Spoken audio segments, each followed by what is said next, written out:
Hey everyone, I want to talk about a few things we kind of left off on at the end of last year, and that is just now to confirm what the new tax plan has in regard to real estate. So remember, they were originally proposing that the mortgage interest deduction would end at $500,000. That's been pushed back to $750,000. So it was currently, or previously I should say, at $1 million.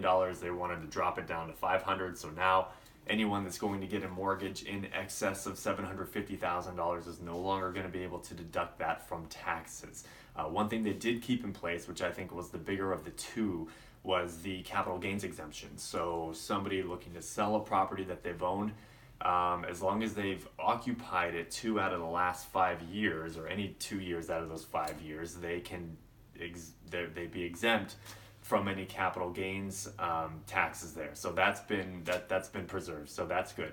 One other thing that I think that's gotten lost. This doesn't have to do with the tax plan. This is just in general. But Fannie Mae and Freddie Mac came out and they've revised or increased their loan amounts for certain places. So in higher priced areas like we are, the Snohomish, Pearson, King County areas, we previously had conventional loan limits that were, I believe, in the mid 400s or up to the low 600s for high balance.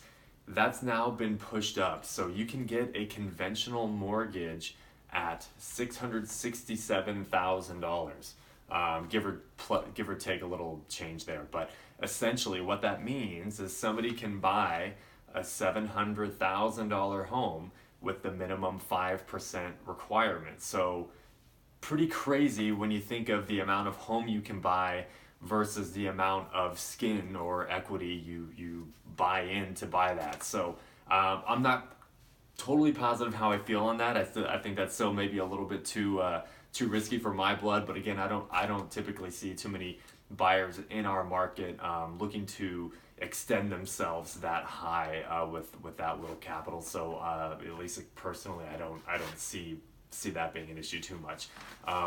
For December 2017, I want to talk about some of the higher performers of the month, and West Seattle really kicked everyone's butt from a year-over-year appreciation standpoint. They were about 32% increase year over year. Now, December, January, these are always kind of funky months for real estate because inventory really goes down. A lot of people kind of take that time off. They go into hibernation, so to speak, and so the numbers are always a little bit swayed at the end of the year and the beginning of the year. And come about February, I think things should start to become a little more normal than from what we've seen. But one thing that is pretty alarming too is just the amount of less inventory that's been on the market, and we're seeing about a drop by about a third from what was available this December 2017 versus the year before. So again, just continuing the trend that we've seen all year, that there's just been less and less available.